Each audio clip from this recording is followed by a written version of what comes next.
فرمان رسول صلی اللہ علیہ وآلہ وسلم۔ حضرت انس رضی اللہ تعالی عنہ فرماتے ہیں کہ رسول پاک صلی اللہ علیہ وآلہ وسلم نے مجھے 5 باتوں کی وصیت فرمائی۔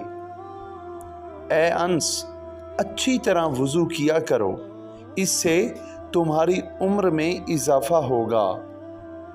میرا جو بھی امتی تم سے ملے اسے سلام کیا کرو، تمہاری نیکیاں بڑھیں گی۔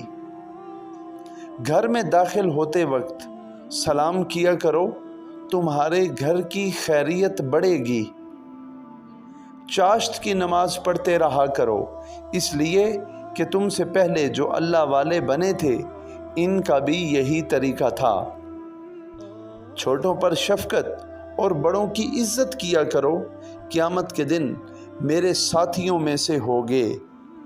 اللہ ہم سب کو رسول عربی صلی اللہ علیہ وآلہ وسلم کے ان فرامین پر عمل پیرا ہونے کی توفیق عطا فرمائے، آمین۔